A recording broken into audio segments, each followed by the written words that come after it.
Okay, now you can start your presentation. My name is Muntaha Nadeem. Today my topic is budget constraint, so I'm going to explain the same. We begin by examining the concept of the budget constraint. आज हम budget constraint के बारे में पढ़ेंगे। Budget constraint वो restriction होती है consumer के पास जो उसको रोकती है उसकी इनकम से ज्यादा खर्च करने पर।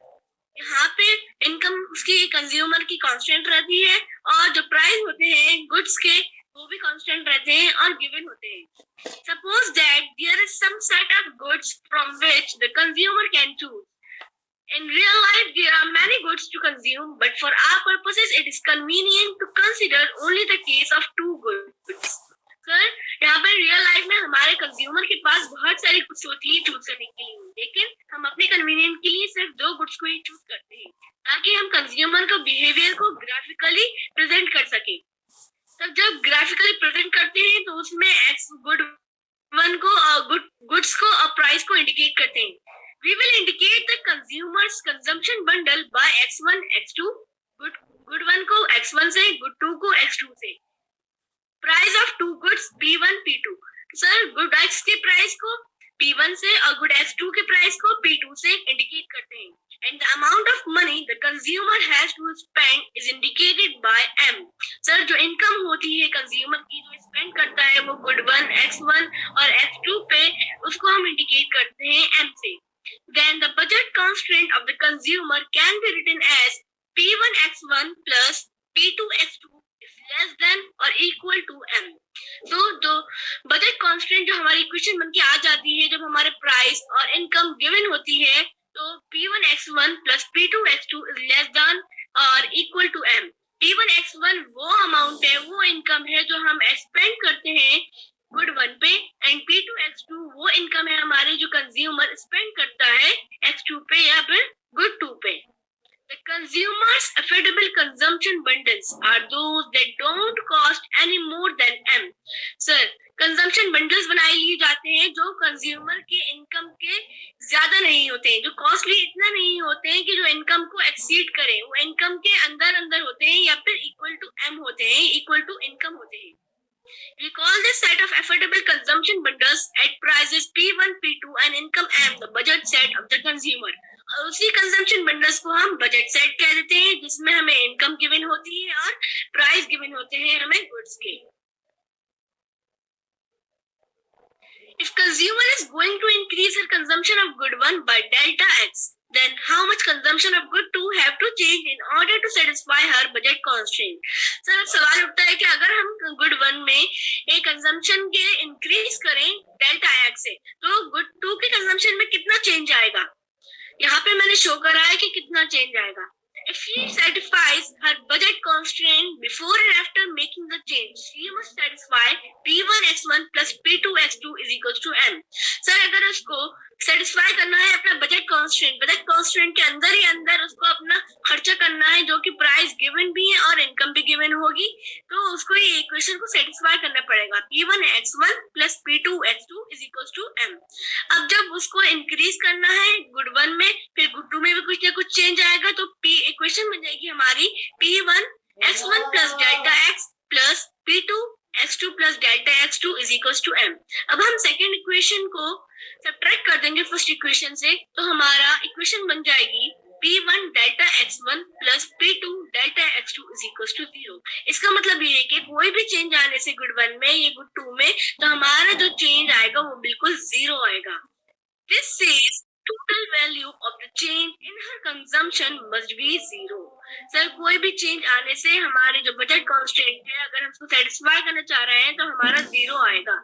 अगर हम delta x2 upon delta x1 से सॉल्व करें तो हमारा जो डेल्टा x2 डेल्टा x1 ये इंडिकेट करता है कि the rate at which good 2 can be substituted for good 1 while still satisfying the budget constraint। तो delta x2 upon delta x1 ये हमें बताता है कि ये वो रेट है जिससे हम गुड 2 को सब्स्टिट्यूट करते हैं गुड 1 के लिए। अगर हम इसको डेल्टा x2 और डेल्टा x1 को हम सॉल्व करेंगे तो हमारी ये इक्वेशन बन जाएगी कि delta x2 upon delta x2 is equals to minus P1 upon P2।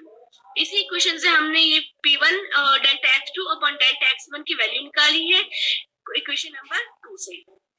This is just the slope of the budget line, और यही हमारा स्लोप है बजट लाइन का -P1/P2, और ये -1 ये इंडिकेट करता है कि the minus sign indicates if you consume more of good one, you have to consume less of good two, and why continue to satisfy the budget constraint. ये negative sign हमें ये indicate करता है कि अगर हम गुड वन को जितना ज्यादा इंक्रीज करेंगे कंजम्पशन में, उतना ही ज्यादा हमें गुड टू को डिक्रीज करना पड़ेगा अपने कंजम्पशन में, या इसका उल्टा। अगर हमें अपने बजट कॉन्स्टेंट को सेटिस्फाई करना है तो properties of budget set.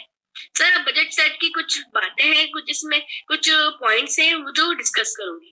The budget line is the set of bundles that cost exactly M. अभी हम पढ़ के आए हैं कि बजट लाइन एक ऐसी लाइन है जिसमें ऐसे बंडल्स होते हैं कंजम्पशन के जो बिल्कुल इनकम को एक्सीड नहीं करते हैं, उनका खर्चा इनकम से ज्यादा नहीं होता है। तो हमारी इक्वेशन बन के आ जाती है P1x1 plus P2x2 is equals to M. The heavy line, sir मैंने ये बजट सेट को अपने डायग्राम में भी शो करा है कि जो हैवी लाइन है ये हमारी बजट लाइन है, ये हमें ये बताती है कि जो हमारी जो कॉस्ट है जिस पे खर्चा हो रहा है वो हमारे इनकम को एक्सीड नहीं करता है।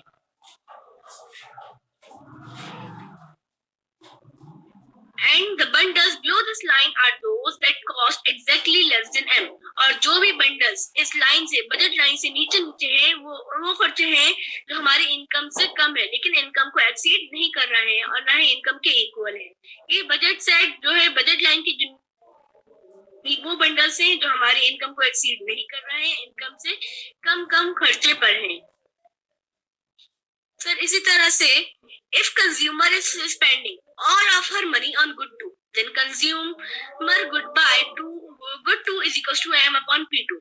सर अगर कंज्यूमर सारा का सारा अपना इनकम मनी गुड टू पे अगर खर्च करता है तो गुड टू को क्या कितना मिलेगा गुड टू, क्योंकि अगर जब गुड टू पे सारा का सारा खर्च कर देगा तो क्वांटिटी ऑफ गुड वन हमारी क्या रहेगी, जीरो रहेगी सर। तो गुड टू की सारी क्वांटिटी बढ़ जाएगी, सबसे हाईएस्ट होगी तो उसकी वैल्यू होगी M/P2। इसी तरीके से अगर गुड वन पे सारा खर्चा करेगा, सारी इनकम स्पेंड करेगा गुड वन पे, तो हमारी quantity of good two zero रहेगी और उसकी quantity of good one M/P1 हो जाएगी।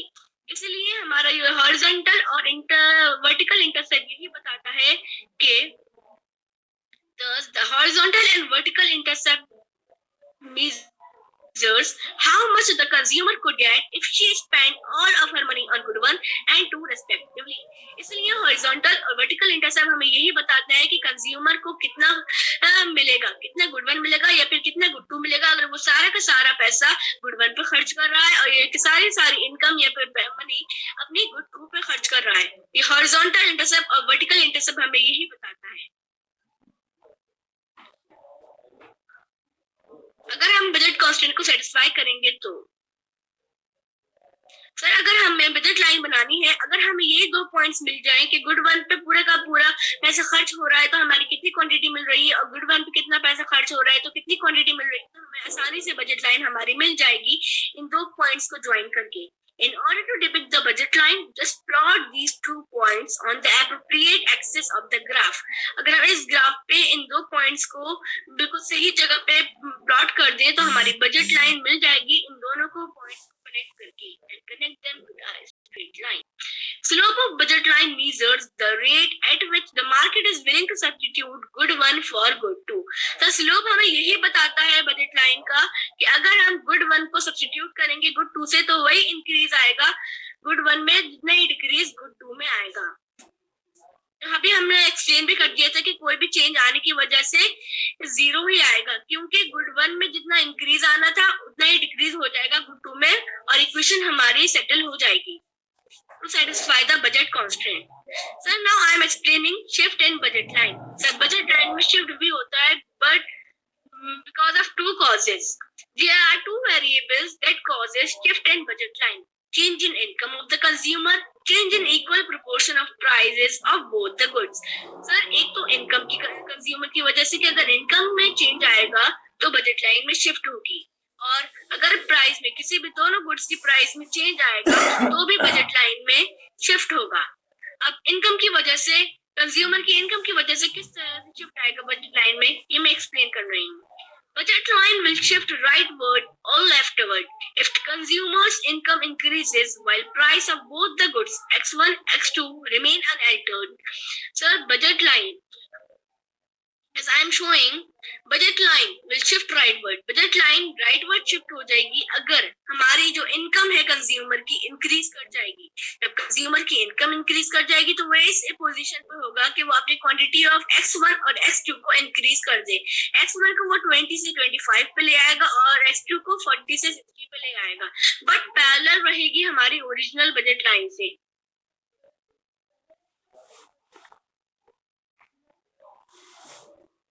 इसी तरीके से अगर हम इनकम को डिक्रीज कर दें, if income of the consumer decreases, budget line will shift downward but remain parallel to the original price because a lower income will leave a consumer in a position to buy proportionately smaller quantity of both goods. इसी तरीके से अगर consumer की income decrease हो गई तो वो इस पोजीशन पे होगा कि वो अपनी क्वांटिटी ऑफ X1 और X2 को कम कर दे, 20 से 15 पे पहुंच जाएगा और 40 से 20 पे पहुंच जाएगा. But parallel to original budget line because price of both the goods remain unaltered. Price जो रहेंगे गुड्स के वो अनचेंज रहेंगे, वो चेंज नहीं होंगे. अब प्राइस के चेंज आने से भी बजट लाइन में शिफ्ट आता है. जब प्राइस के चेंज आने से बजट लाइन में शिफ्ट आएगा तो इनकम कंज्यूमर की कांस्टेंट रहेगी. अगर if prices of good X rises, budget line will shift to AB2, and if prices of good X1 decreases, it shift from AB to AB1. Sir, as I am showing in figure, अगर good X1 के price increase होंगे तो consumer इस position में होगा कि वो X1 की क्वांटिटी को कम कर दे तो वो AB से AB2 पे पहुंच जाएगा. लेकिन क्वांटिटी ऑफ X2 कांस्टेंट रहेगी, अनचेंज रहेगी और इनकम अनचेंज रहेगी. इसी तरीके से अगर कंज्यूमर की गुड X1 के प्राइस कम हो गए तो वो AB से AB1 पे पहुंच जाएगा और इस पोजीशन पे पहुंच जाएगा कि वो अपनी क्वांटिटी को इंक्रीज कर ले AB से AB1 पे. ये थे गुड X1 के चेंजेस. अब गुड Y के लिए भी यही है. If prices of good X2 falls, budget line will shift above to AB. With rise in price of X2, other things being constant, budget line will shift to DB. इसी तरीके से अगर good Y में change आएगा price के, good X2 के price में change आएगा और गुड X1 का प्राइस कांस्टेंट रहेगा. तो अगर X2 के प्राइस में इंक्रीज आता है तो कंज्यूमर इस पोजीशन पे होगा कि वो अपनी क्वांटिटी को कम कर दे तो वो AB से DB पे पहुंच जाएगा. इसी तरीके से अगर कंज्यूमर की प्राइस X2 के प्राइस कम हो जाए तो इस पोजीशन में होगा कि वो अपनी क्वांटिटी को ज्यादा कर दे और AB से वो EB पर पहुंच जाएगा. लेकिन क्वांटिटी ऑफ X अनचेंज रहेगी और इनकम भी उसकी अनचेंज रहेगी. इसी तरीके से ये एक्सप्लेन कर दिया मैंने कि किस तरीके से बजट लाइन में शिफ्ट आता है इनकम और प्राइस की वजह से.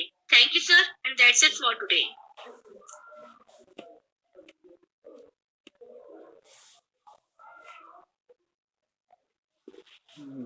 Thank you, Multana Azim. You presented a very lucid manner,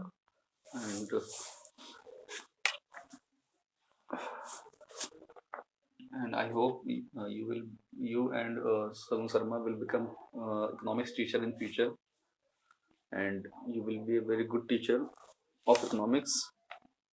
I hope. I wish you very good luck for both of you in future. Now अब हम जो है जैसा कि इन्होंने प्रेजेंट किया इसको थोड़ा सा अच्छे तरीके और मतलब जो है थोड़ा रिफाइन कर देते हैं, इसको प्रेजेंट करते हैं. तो स्क्रीन पे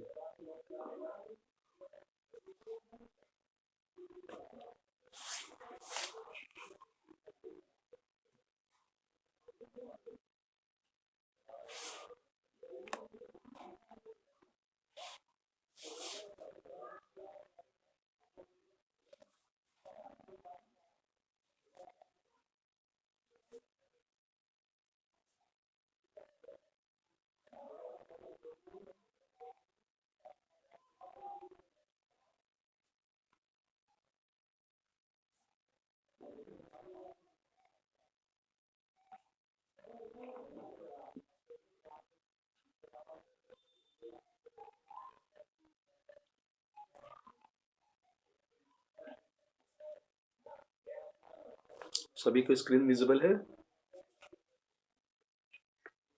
ओके।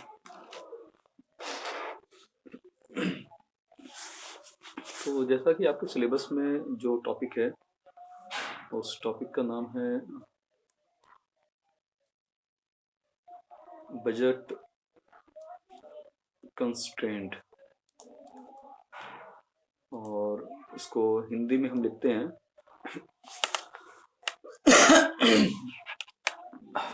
हिंदी में हम इसको लिखते हैं बजट, सॉरी,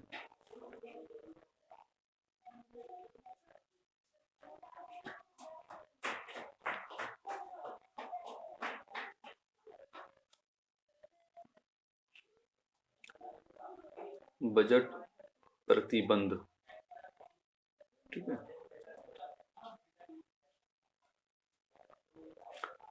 सबसे पहले हम बजट प्रतिबंध शब्द को समझने का प्रयत्न करते हैं। First of all let us try to understand the meaning of budget constraint. Okay. देखिए, एक सिंपल सा पहले एक लैंग्वेज, एक रफ लैंग्वेज में हम हमेशा कोई भी चीज़ एक्सप्लेन करते हैं। पहले एक रफ लैंग्वेज ले लेते हैं, आपके घर से स्टार्ट करते हैं ताकि आपके आसपास वो चीज़ आप अंडरस्टैंड कर सको। देखिए,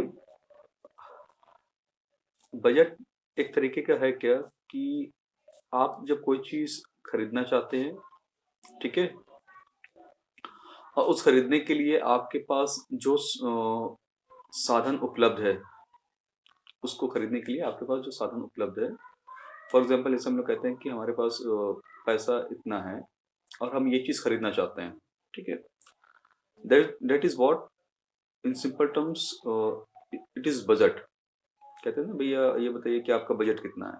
कोई भी जैसे शादी ब्याह घर में करना होता है तो ये पूछते हैं भैया आपका बजट क्या है। शादी एक आपका शादी करना एक पर्पज है, और उस पर्पज को पूरा करने के लिए आपको इनकम चाहिए या आपके पास एक्सपेंडिचर जो पैसा होना चाहिए, वो आपका आप कहते हैं बजट है। ठीक है। अब दूसरा टर्म है कंस्ट्रेंट। अब ऐसा तो है नहीं कि आप उससे वो कहते भैया बहुत बढ़िया शादी हो जाएगी, घबराइए मत, आप जो है बस पैसा खर्चा करते जाइए। अरे भाई, पैसा मेरे पास उतना नहीं है जितना तुम सोच रहे हो। पैसा मेरे पास लिमिटेड अमाउंट में, एक तरीके का मतलब ऐसा नहीं है कि हम अनलिमिटेड मेरे पास पैसा है तुम खर्चा करते चले जाओ शादी में, ऐसा नहीं है। एक तरीके का हमारे पास इतना 8 लाख रुपए का बजट है, 8 लाख रुपए में शादी करना है। तो हमने जब ये कहा कि हमारा जो है 8 लाख रुपए का बजट है और हम इसको जो है शादी करना चाहते हैं, तो इसका मतलब ये होगा कि आपके ऊपर बजट का जो प्रतिबंध है वो कितने रुपए का है? 8 लाख रुपए का है। उससे ऊपर आप एक्सीड नहीं कर सकते शादी में, है ना। तो इसी तरीके से कई एग्जाम्पल आप ले सकते हैं कि जो है बजट प्रतिबंध के। ठीक है। उस तरीके से आप अपने घर में भी एग्जाम्पल ले सकते हैं। आपके घर में जो मंथली इनकम है वो एक तरीके की फिक्स्ड है। जो पापा जो मंथ में जो इनकम आपको दे जाते हैं, वो आपकी मम्मी को जो इनकम मिलती है खर्चे घर चलाने के लिए, फिक्स्ड इनकम मिलती है कि इस महीने आपके मम्मी पास मान लीजिए पापा ने 10,000 रुपए दिए कि आपको इतने रुपए में घर के पूरे खर्चे को मेंटेन करना है। ठीक है। अब जाहिर सी बात है कि मम्मी आपके जो आप उनको पैसा मिलता है वो सभी गुड्स एंड सर्विसेज पे इस तरीके से एलोकेट करती है एक एक चीज पे कि कितना उनको दाल मंगाना है, कितना उनको सब्जी मंगाना है, कितना उनको दूध पर खर्चा करना है, या कितना उनको जो है फीस के लिए कितना देना है, ट्यूशन फीस के लिए कितना देना है, मेडिकल दवाई वगैरह पे अगर खर्चा हो गया तो कैसे उनको पूरा करना है, और जो है कुछ ऊपरी आइटम है ना खरीदने के लिए कितना खर्चा करना है। ऑल ऑफ दिस थिंग्स उनको सोचना पड़ता है, तब जाके वो सारी चीजें वो एक मंथ में मैनेज कर पाते हैं। ठीक है। तो यहाँ हम इसको अब चूंकि एक फैमिली में बहुत ढेर सारी गुड्स एंड सर्विसेज खरीदी जाती है, इसलिए उसको हम ग्राफिकली अंडरस्टैंड नहीं कर सकते और प्रेजेंट भी नहीं कर सकते। इसलिए हम सपोज कर लेते हैं कि आपकी फैमिली में केवल 2 ही गुड्स को कंज्यूम किया जाता है, और वो 2 गुड्स है, जो 2 वस्तुएं हैं, वो मान लीजिए X1 वस्तु है और एक X2 वस्तु है। ठीक है। X1 मतलब मान लीजिए कि रोटी है और ये मान लीजिए चावल है। ठीक है। इन्हीं दोनों पर आपकी मम्मी खर्चा करेंगी। ठीक है। और इन दोनों की जो प्राइसेस है, मान लीजिए P1 है और P2 है। ठीक है। इन दोनों के प्राइसेस जो है P1 और P2 है। अब मतलब इस अब इसका मतलब ये हो गया कि आपकी मम्मी पास जो 10,000 रुपए हैं वो इन दोनों वस्तुओं पर ही खर्चा करेंगी, और अगर कुछ खर्चा नहीं हो पाएगा, अगर बच जाएगा तो वो बचा लेंगी। ठीक है। तो अब अगर हम इसको देखें और इसको हम अगर इनकम को एक सिंबल से शो कर दे, एम से। ठीक है। तो अगर सपोज कर लीजिए, मान लीजिए कि जो है आपकी मम्मी ने किया क्या कि जो X1 गुड्स पे है ना, वो मान लीजिए अगर उसकी प्राइसेस अगर हम ले लें, X1 गुड्स की मान लीजिए उन्होंने खरीदा 25 kg जो है उन्होंने आटा खरीद लिया। ठीक है। और उसकी प्राइसेस मान लीजिए 20 रुपए, मतलब 200 रुपए किलो है। ठीक है। फिर उसी तरीके से मान लीजिए P2 है, उसकी प्राइसेस मान लीजिए जो है 180 रुपए किलो है। ठीक है। और उन्होंने जो है इसको खरीदा है, मान लीजिए एक्स X2 को उन्होंने मान लीजिए खरीदा है 20 kg। ठीक है। अब जरा इसको अगर हम खर्चे में जोड़ना चाहें कि मंथ का मतलब खर्चा कितना हुआ, आपकी मम्मी ने खर्चा किया है, तो आप कहेंगे क्या कि 25 किलो आपने आटा खरीदा है।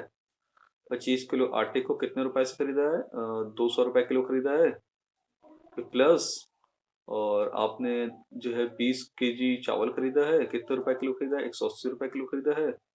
और टोटल ये मिला के हो जाएगा आपका, यहाँ हो जाएगा आपका 25 मतलब 5,000 ये हो जाएगा।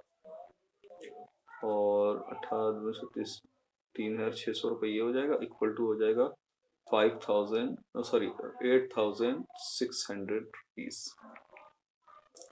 और चूंकि ये जो एक्सपेंड हुआ है वो आपसे 10,000 रुपए से कम खर्चा हुआ है, तो एक तरीके का ये क्या हो जाएगा, एक तरीके का ये वाला सिंबल आपका बन जाएगा जो इन्होंने वहां पर दिखाया था। तो ये इस तरीके का क्या है, ये जो ग्रेटर देन इक्वल टू वाला जब मार्क्स जब हमारे सामने आता है, तो इसको हम कहते हैं बजट स्पेड्स। इसको नोट डाउन कर लेना बेटा मुमतान नदीम जी। मुमतान नदीम, आवाज आ रही है? हाँ। हाँ, तो बेटा इसको नोट डाउन कर लेना। जब हम जो है एक्सपेंडिचर अपनी इनकम से कम करेंगे बजट लाइन पे, ठीक है, तो वो हमारा क्या बन जाएगा, वो बन जाएगा बजट स्पेस। ठीक है, गॉट इट? ये this is called P1 X1 plus P2 X2 is greater than less than और इक्वल टू M। तो ये वाला जब इक्वेशन हमारे सामने बन के आता है, तो इस इक्वेशन को हम कहते हैं बजट स्पेस। ठीक है, ये बजट लाइन का इक्वेशन नहीं है, ये बजट स्पेस का इक्वेशन है। ठीक है। बजट स्पेस इसलिए है क्योंकि इसमें आपके पास अभी भी इनकम बाकी है कि आप जो है कुछ और चीजें खरीदना चाहें तो आप खरीद सकते हैं। ठीक है। तो लेकिन एक तरीके का ये प्रतिबंध है, इसको भी हम लोग बजट कंस्ट्रेंट लाइन के नाम से इसको भी जानते हैं। ठीक है। अब फिर दूसरा सवाल ये उठता है कि अगर हम लोग एक इसमें जैसे इन्होंने जो है 8,600 रुपए खर्च किया और कुछ 1,400 रुपए बच गए, तो ये हम इससे हमारी एनालिसिस थोड़ा जो है क्या हो जाएगी, कॉम्प्लिकेटेड हो जाएगी। कॉम्प्लिकेटेड होने का मतलब वो कि हम इसको बहुत अच्छे तरीके से एक्सप्लेन नहीं कर पाएंगे, बहुत अच्छे तरीके से समझ नहीं पाएंगे, और हर बार हमें इस सेविंग्स को भी ध्यान में रखनी पड़ेगी। तो सिंप्लीफाई करने के लिए हम ये अज्यूम कर लेते हैं कि जो कंज्यूमर है वो अपनी इनकम का टोटली पूरा हिस्सा जो है वो खर्च कर देता है। जाहिर सी बात है, वो जब 10,000 का 10,000 रुपये पूरा खर्च कर देंगी, तो मतलब जैसे मान लीजिए उन्होंने 25 किलो यहाँ पर खरीदा है, तो वो उसको मान लीजिए 30 किलो खरीद लें, है ना, तो ये मिला के हो जाएगा 6,000 ये हो जाएगा। और फिर टोटल समथिंग मिला के यहाँ कुछ कर दीजिए, तो ये मेरे ख्याल से आपका 6,000 प्लस ये मिला के आपका 4,000 10,000 रुपये पूरा हो गया। ठीक है। तो इस केस में जब हमारी इस केस में जब हमारी टोटली इनकम जब खर्चा हो जाती है और एक हमें बजट लाइन के रूप में मिल जाती है, तो इस तरीके की जब हमें लाइन मिलती है, तो इसको हम लोग बजट रेखा कहते हैं। बजट रेखा मतलब बजट लाइन।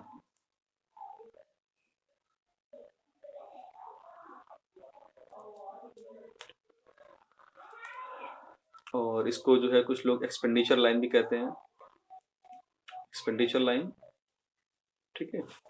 व्यय रेखा, बहुत नाम से इसको जाना जाता है, ठीक है, व्यय रेखा के नाम से इसको जाना जाता है।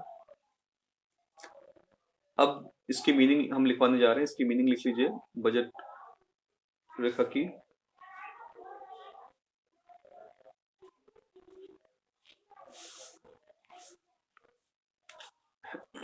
बजट रेखा की स्पेलिंग लिख लीजिए,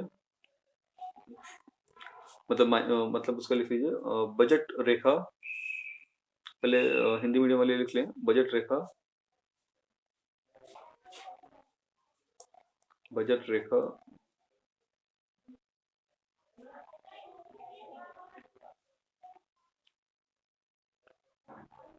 दो या दो से अधिक वस्तुओं के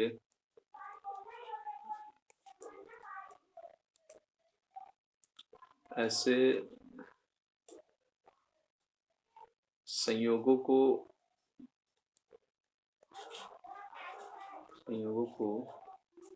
प्रदर्शित करता है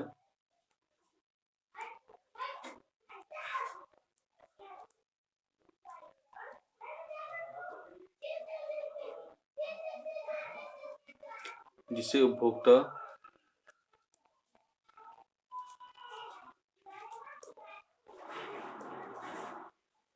अपनी आय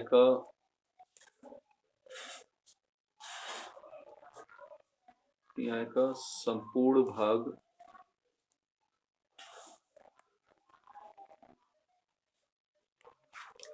व्यय करके खरीद सकता है।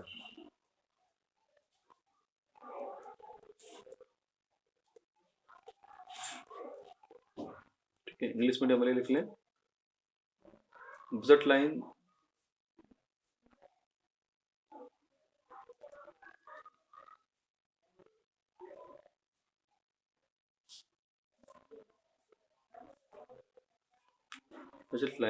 is the combination of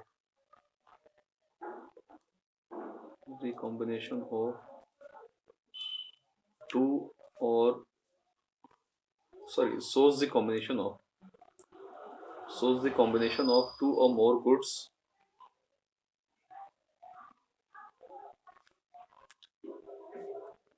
that a consumer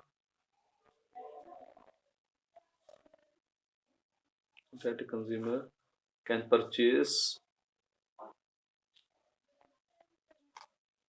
by spending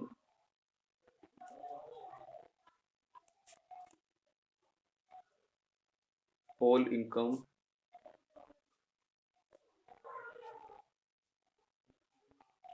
at given prices।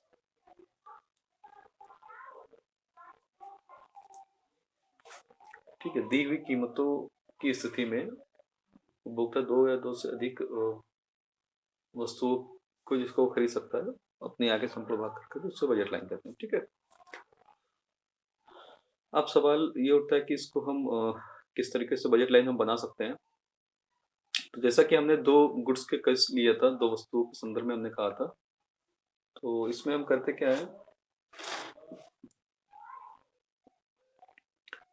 कि जैसा कि इससे पहले भी उन्होंने एक्सप्लेन भी किया था कि अगर हम वाई एक्स जो है, जैसे हमने अभी का एग्जांपल लिया था, 2500 उन्होंने खर्चा किया,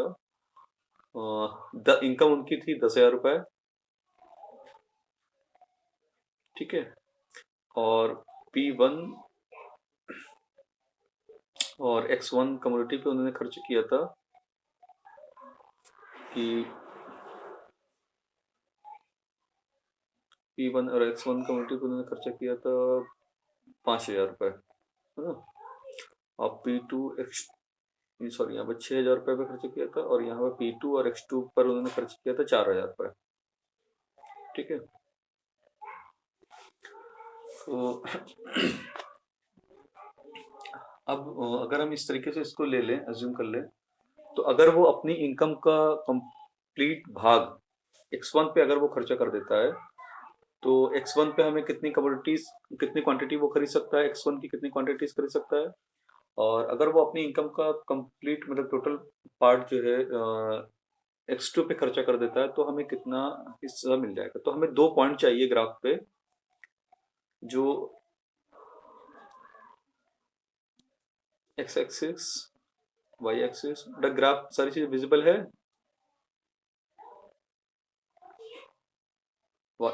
ओके ओके। तो हमें इस ग्राफ पे ये जो हमारे सामने जो ग्राफ बना हुआ है इस पे हमें 2 ऐसे पॉइंट चाहिए जिसे हम वो कर सके। तो हमें एक चाहिए कि x क्वांटिटी की x1 क्वांटिटी की x1 और ये x2, ठीक है। तो अगर वो अपनी इनकम का टोटली पार्ट अगर x1 पे खर्चा कर देता है तो हम कितनी क्वांटिटी खरीद सकते हैं। तो अगर वो टोटल पार्ट अपना x1 पे खर्चा करेगा तो कैसे पता चलेगा। That is m divided by p1 x1। Mumtaz Nadeem ji ऐसे ही होगा फॉर्मूला। मुमताज नदीम जी आवाज आ रही है। हाँ तो फॉर्मूला ऐसे ही होगा m अपॉन p1 होगा ना। हाँ ठीक है सर। चलिए वेरी गुड। तो अगर वो अपनी इनकम का टोटली पार्ट जो है x1 कमोडिटी पे खर्चा कर दे तो कितनी क्वांटिटी वो खरीद पाएगा। तो इस तरीके से हम इसको फाइंड आउट कर सकते हैं m अपॉन p1 से। तो m अपॉन p1 सपोज करिए अगर हमने जब किया तो हमारा आ गया p1 की प्राइसेस कितनी थी हमारी। हमने वहाँ प्राइसेस कितना अज्यूम किया था।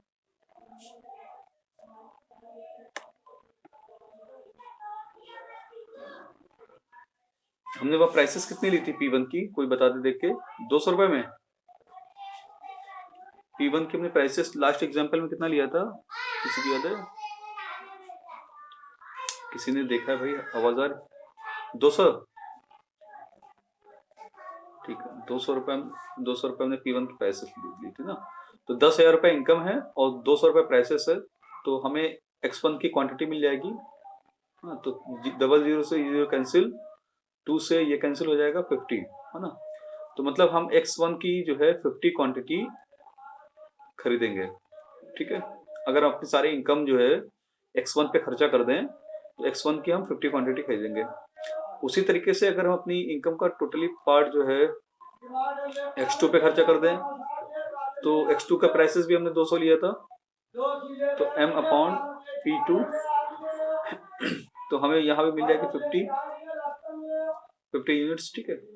तो हमने बजट पे इस पॉइंट पे कहीं पर 50 ले लिया, ठीक है। अब देखिए हमें 2 पॉइंट मिल गए कि हमें 2 पॉइंट ये मिल गए कि अगर हम अपने इनकम का टोटली पार्ट जो है x1 पे अगर खर्चा कर दे तो हमें कौन सा पॉइंट मिलता है। ये देखिए x एक्सिस पे x1 एक्सिस पे हमें 50 मिल गया और x2 एक्सिस पे हमें मिल गया 50, ठीक है।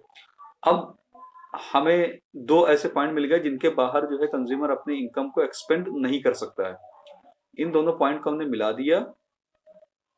सॉरी थोड़ा लाइन वो हो गया, बहुत अच्छी सी लाइन नहीं खींचना आता, जैसे ट्राई करते हैं। ये वेरी गुड हो गया। तो ये जो दोनों लाइन हमने बना दी, ये जो हमने यहाँ पर से एक लक्ष्मण रेखा खींच दी ना हमने कि अब इसके बाहर बेटा अब तुम खर्चा नहीं कर सकते हो। या तो इसके ऊपर वो खर्चा करेगा, इस लाइन के ऊपर रहेगा, और या तो इस लाइन के अंदर रहेगा। इस लाइन के बाहर वो पैसा खर्चा नहीं कर सकता है। अब ऐसा क्यों। ऐसा इसलिए होगा क्योंकि उसका जो 10,000 रुपए है वो दी हुई इनकम पर उसका इतना 10,000 रुपए वो कांस्टेंट रहेगा। अब वो या तो कौन सा कॉम्बिनेशन खरीद सकता है, या तो ये कॉम्बिनेशन खरीद सकता है ये बजट लाइन पे, या तो ये कॉम्बिनेशन खरीद सकता है, या तो ये कॉम्बिनेशन खरीद सकता है, या तो ये कॉम्बिनेशन खरीद सकता है। बजट लाइन पे जितने भी कॉम्बिनेशन है वो खरीद सकता है। और बजट के लाइन के अंदर यहाँ पर है ना, ये हिस्सा जो है जो अभी हमने मुदाना जी ने बताया था, आपको याद होगा। ये हिस्सा बेटा जो अंदर का हिस्सा है बजट लाइन के नीचे वाला हिस्सा। आवाज आ रही है मुदाना जी, आवाज आ रही है। हाँ बेटा, ये जो इसका अंदर का जो हिस्सा जो आपको दिख रहा है ना, ये ट्रायंगल टाइप का, तो ये जो हिस्सा है इसको हम कहते हैं बजट स्पेस। क्या कहते हैं। इसको हम कहते हैं बेटा बजट स्पेस। ये पूरा हिस्सा जो, हाँ ये जो अंदर जो ट्रायंगल टाइप का आपको पूरा ये दिख रहा होगा ना डायग्राम, ओ से लेके, ओ से स्टार्ट हो रहा है इधर एक्सिस पे, एक्स एक्सिस पे यहाँ 50 तक गया है, और उधर ऊपर x2 एक्सिस पे 50 तक गया है, और ये तीनों हिस्सों को जो बाउंड्री लाइन पूरा मिला के इतना हिस्से के अंदर जो अंदर का हिस्सा आपको दिख रहा है ना ग्राफ पे, तो इस हिस्से को हम कहते हैं बेटा budget line, budget space, sorry. ठीक है, तो ये हिस्सा बजट स्पेस हो गया। अब जो है ये जो रेखा हमने खींची हुई है, ये देखो ये लाइन करके, इसको हम कहते हैं बजट रेखा। क्या कहते हैं? बजट रेखा, बजट लाइन। ठीक है, तो अब इतनी चीजें समझ में आ गई आप लोगों को। तो जैसा कि हमने ऊपर डेफिनेशन में लिखाया कि बजट रेखा दो या दो से अधिक वस्तुओं के ऐसे संयोगों को प्रदर्शित करता है। अब देखो यहाँ पर जो है दो या दो से अधिक संयोगों को प्रदर्शित कर रहा है कि नहीं, A point B point B, C point B. हाँ, लेकिन हम सिंपल केस के लिए हम केवल दो केस ले रहे हैं, दो वस्तुओं का केस ले रहे हैं। तो दो वस्तुओं के केस में वो देखो बी पॉइंट पे भी दो कॉम्बिनेशन हो रहा है, सी पॉइंट पे भी, तो जिससे उपभोक्ता अपनी आय का संपूर्ण भाग व्यय करके खरीद सकता है। अब देखो जो बी पॉइंट पे अगर वो खर्चा करेगा, अगर वो बी पॉइंट पे कुछ ही खरीदता है तो उसके इनकम का सब टोटली पार्ट जो है खर्चा हो जाएगा। ठीक है, तो इस तरीके से बजट रेखा यही है। इतना समझ में आ गया? किसी की कोई समस्या? बोलो बेटे जल्दी से। चलिए चलिए, अब इसमें आगे बढ़ते हैं। आगे अब इसको बजट रेखा हम लोगों ने समझ लिया। बजट रेखा में फिर आगे अब दो टर्म आते हैं।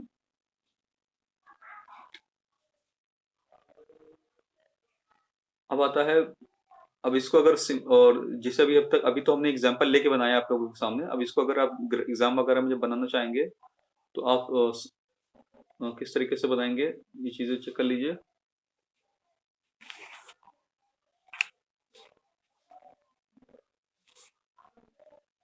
बेटा स्क्रीन पे विजिबल है कि नहीं है? लग रहा है नेटवर्क।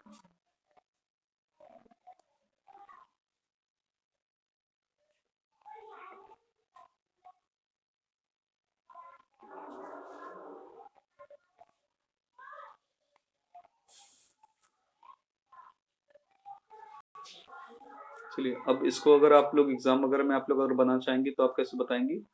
आप सबसे पहले तो बजट रेखा की जो डेफिनेशन होती है, मतलब जो मैंने परिभाषा लिखाया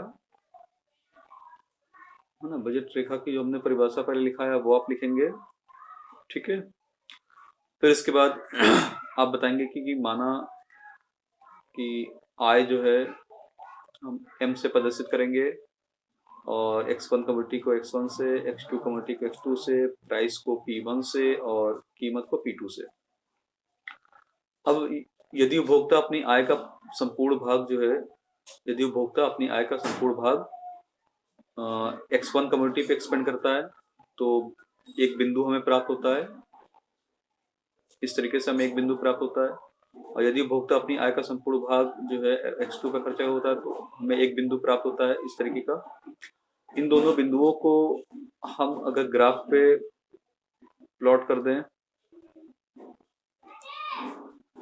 इन दोनों बिंदुओं को अगर हम ग्राफ पे प्लॉट कर दें तो एक बिंदु ये मिल गया, एक बिंदु ये मिल गया, तो देखोगे m1 डिवाइड बाई p1, एक बिंदु ये मिला था, और m2 डिवाइड बाई p2, एक बिंदु ये मिला था। इन दोनों बिंदुओं को मिलाने पर, सॉरी एक लाइन गलत की जा रही है, इन दोनों बिंदुओं को मिलाने पर हमें एक रेखा प्राप्त होती है जिसे हम बजट रेखा कहते हैं। ठीक है, और बजट रेखा के संपूर्ण बिंदुओं पर उपभोक्ता अपनी आय का संपूर्ण भाग खर्च कर देता है। ठीक है, और इसके बाहर उपभोक्ता व्यय नहीं कर सकता। क्यों? क्योंकि उसकी आय जो है इससे अधिक नहीं है। ठीक है, और ये जो अंदर का हिस्सा है, ये सब जो हिस्सा है अंदर का, इसको हम बजट स्थान कहते हैं ना, बजट स्थान कहते हैं। ठीक है, ये अंदर का हिस्सा। तो यहाँ तक हमने इतना एक्सप्लेन कर दिया। अब अगर किसी को कोई डाउट हो तो बता दें। और बजट रेखा का जो समीकरण होता है बजट रेखा का समीकरण m equal to P1x1 plus P2x2, ये बजट रेखा का समीकरण होता है। ठीक है, इसके माध्यम से बजट रेखा प्राप्त करते हैं। अगर इतना हो गया हो तो हम आगे बढ़े, कोई माइंड में क्वेश्चन हो तो बता दो। अब इसके बाद आगे हम अब आपको बताने जा रहे हैं कि बजट रेखा में विवर्तन और परिवर्तन, ठीक है, शिफ्ट इन डिमांड और टिल्ट इन डिमांड। तो जैसा कि इन्होंने बताया कि बजट रेखा में शिफ्ट जो होता है, शिफ्ट इन बजट लाइन, तो शिफ्ट इन बजट लाइन का सिंपल सा मतलब ये होगा कि जैसे वो सोच रहे थे कि 8 लाख रुपए में शादी हो जाएगी, लेकिन एक बार कि उनको पता चलता है कि उनके बेटे ने उनको 2 लाख रुपए और दे दिया कि पापा मन खोल के शादी करिए तो बढ़िया से, तो उनका बजट जो है क्या हो गया, बढ़ गया ना। 8 लाख से कितना हो गया अब, 8 लाख से उनका बजट बढ़ के अब 10 लाख रुपए हो गया, तो अब वो शादी थोड़ा और अच्छे से करेंगे। तो इस तरीके से उनके बजट में एक तरीके का शिफ्ट आ गया। ठीक है, तो इसको हम शिफ्ट इन डिमांड कहते हैं। अब ये दो तरीके से हो सकता है कि उनको जो है 8 लाख रुपए 2 लाख रुपए उनका बेटा ला के दे दे तो उनकी इनकम बढ़ जाएगी, ये हो सकता है।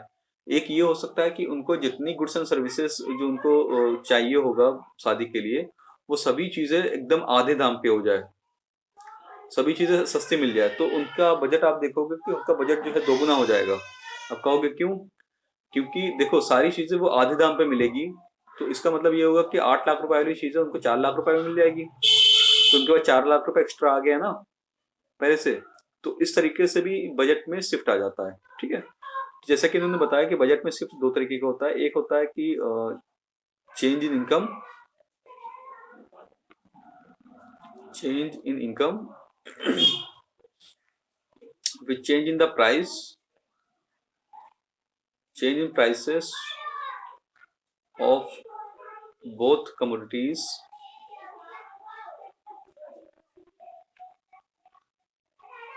in same direction। ये थोड़ा इसको मुल्तान नदीम जी कंसेप्ट इसको नोट डाउन कर लीजिएगा बेटे। ठीक है, जो इन बजट लाइन में जो शिफ्ट होता है वो दो तरीके का होता है। एक शिफ्ट इस वजह से होता है कि इनकम में चेंज हो जाती है, और एक शिफ्ट इस वजह से होता है कि प्राइसेस, दोनों कमोडिटी की प्राइसेस एक ही डायरेक्शन में चेंज होती है, अलग अलग डायरेक्शन में नहीं। ठीक है, अगर जब अलग अलग डायरेक्शन में जब चेंज होती है तो वो शिफ्ट नहीं होता, वो टिल्ट इन बजट लाइन होता है, टिल्ट इन बजट लाइन। वो बजट लाइन में टिल्ट होता है तो वो किसकी वजह से? चेंज इन प्राइस की वजह से होता है, चेंज इन प्राइसेस। ठीक है, तो दो अलग अलग कंसेप्ट है बेटे, आपने उसको बाइफरकेट नहीं किया, आपके साथ उसको मिला दिया, इसको ध्यान में रख लीजिएगा। ठीक है, शिफ्ट इन डिमांड का मतलब होता है कि बजट रेखा में विवर्तन होना, बजट रेखा में विवर्तन होना, बजट रेखा में विवर्तन होता, विवर्तन। ठीक, बजट रेखा में विवर्तन। और टिल्ट इन बजट लाइन का मतलब होता है बजट रेखा में परिवर्तन, बजट रेखा में परिवर्तन। विवर्तन और परिवर्तन दो अलग अलग चीजें हैं। ठीक है, अब इसको हम बजट रेखा में विवर्तन तब होता है जब उपभोक्ता की या तो आय में परिवर्तन हो जाता है, या दोनों वस्तुओं की कीमतों में एक ही दिशा में परिवर्तन हो जाता है। ठीक है, अब बजट रेखा में परिवर्तन तब होता है जब वस्तुओं की कीमतों में परिवर्तन हो जाता है। अब इसको ग्राफ के माध्यम से हम थोड़ा समझ लेते हैं, ग्राफ पे इसको ले आते हैं।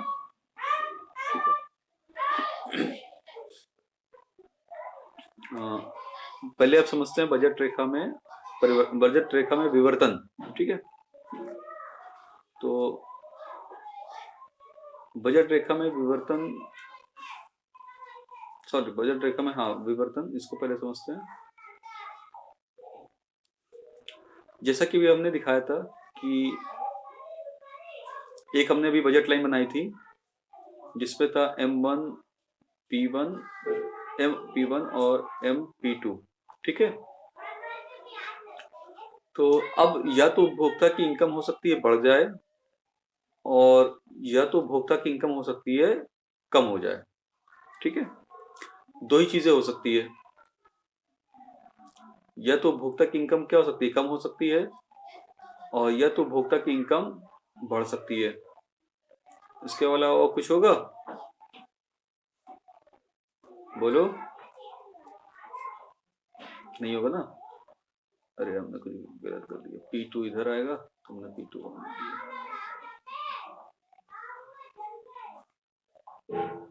P1 P1, ठीक है, करेक्ट कर लेना। X1 एक्सिस पे P1 रहेगा। ठीक है, तो अगर उपभोक्ता की इनकम बढ़ जाएगी तो उसका बजट लाइन आगे की ओर शिफ्ट हो जाएगा। अगर उपभोक्ता की इनकम कम हो जाएगी तो उसके बजट लाइन यहाँ अंदर की ओर शिफ्ट हो जाएगा। अब ऐसा क्यों होगा? क्योंकि अभी आपने कहा कि अगर उसकी इनकम का टोटल पार्ट जो है, अगर वो X1 पे खर्चा कर दे तो हमें 1 पॉइंट मिलेगा, और X2 पे खर्चा कर दे तो हमें पॉइंट मिलेगा। सपोज करो जो इनकम हमने 10,000 रुपया लिया था, 10,000 रुपये जो हमने इनकम लिया था वहां पे, सपोज करो कि उसकी इनकम बढ़ के 12,000 रुपये हो जाती है। ठीक है, तो अब हमें एक जो नया पॉइंट मिलेगा वो कैसा मिलेगा? M डैश P1 वाला, वो हमें मिलेगा 12,000 डिवाइडेड बाई 200। अब देखो 60, मतलब आगे वाले हिस्से पे, यहाँ वाले पे देखो, है ना। अब हमें यहाँ पे 60 मिलेगा, और यहाँ पे हमारा क्या था, 50 था। हाँ देखो, इनकम हमारी बढ़ गई, तो हमें X1 की हम 60 क्वांटिटी, 60 यूनिट खरीद सकते हैं। उसी तरीके से हम X2 की भी 60 यूनिट्स खरीद सकते हैं, है ना। आप सपोज करो कि इनकम अगर उसकी कम हो जाए, 10,000 से कम होकर 8,000 हो जाए, तो देखो कि जो हमें जो पॉइंट मिलेगा, अगर अपनी इनकम को वो पूरा भाग जो है X1 पे खर्चा कर दे, तो 8,000 डिवाइडेड बाई 200, प्राइसेस कांस्टेंट है। ठीक है, मिला के हो गया हमारा 40। अब देखो हमारी बजट लाइन कहाँ पे आ जाएगी, अंदर की ओर आ जाएगी, कम हो गया। तो इसका मतलब ये हो गया कि इनकम में वृद्धि होने पर बजट लाइन आगे की ओर शिफ्ट हो जाती है ना, और अगर कमी होने पर बजट लाइन अंदर की ओर शिफ्ट हो जाती है। ठीक है, तो यहाँ पर किसी को कोई और दिक्कत, लेकिन कीमत जो है इस स्थिति में कीमतें कांस्टेंट रहेगी। अब दूसरा पॉइंट, ये तो हमने बजट लाइन में विवर्तन, shift in budget line due to change in income हो गया। अब दोनों कीमतों में परिवर्तन। ठीक है,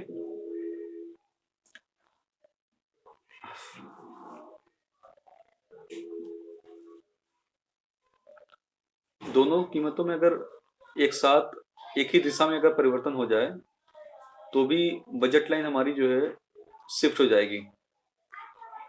ठीक है, एक ही दिशा में वो होने का मतलब ये हो गया,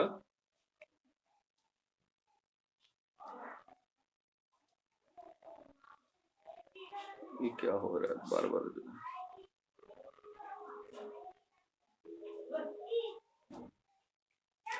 अब या तो दोनों वस्तुओं की कीमतें एक साथ बढ़ जाएंगी, और या तो दोनों वस्तुओं की कीमतें एक साथ घट जाएंगी, है ना। तो जब दोनों वस्तुओं की कीमतें एक साथ अगर घट जाएं और या बढ़ जाएं, तो दो स्थितियां यहां पर होंगी। अगर दोनों कीमतें एक साथ घट जाएं तो बजट लाइन हमारा बाहर की ओर शिफ्ट हो जाएगा। ठीक है, अगर दोनों कीमतें एक साथ अगर घट जाएं एक ही दिशा में, तो बजट लाइन हमारा बाहर की ओर शिफ्ट हो जाएगा। अगर दोनों कीमतें एक साथ बढ़ जाए तो बजट लाइन हमारा अंदर की ओर आ जाएगा।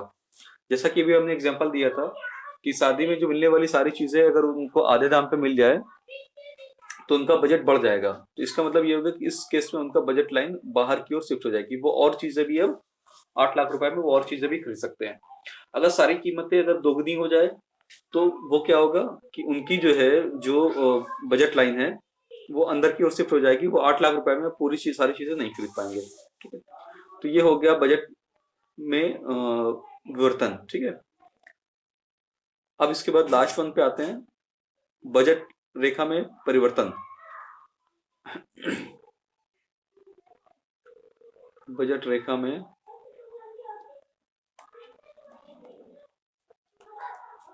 परिवर्तन। ठीक है, टिल्ट इन बजट लाइन।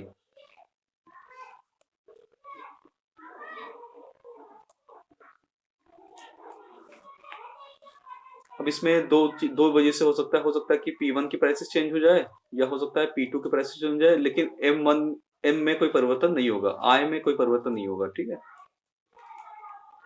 वहां आय में परिवर्तन था, लेकिन यहाँ आय में परिवर्तन नहीं होगा। अब इस स्थिति में दो स्थितियां हो सकती है।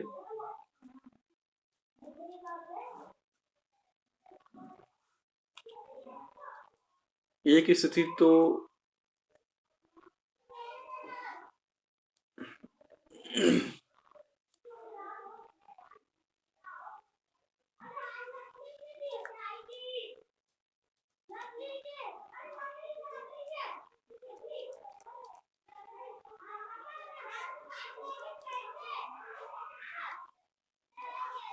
आपके सामने देखिए तीन स्थितियां हैं।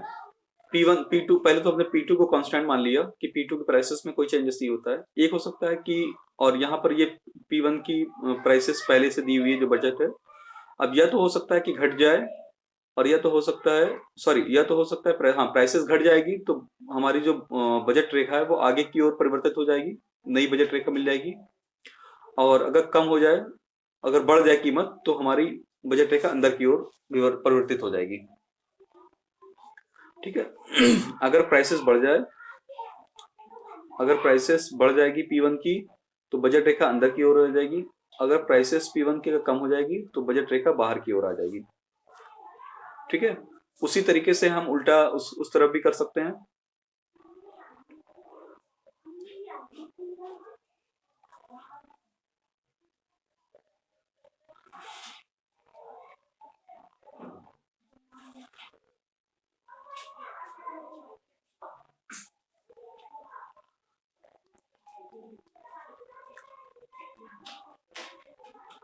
हो सकता है कि प्राइसेस यहाँ पर घट जाए, है ना।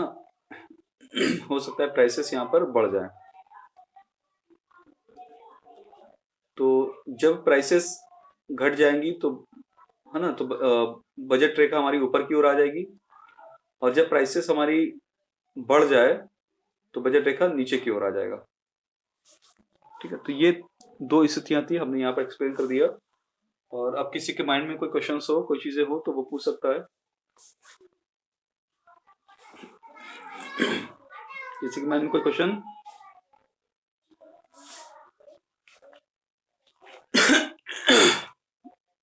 क्या करे बेटे?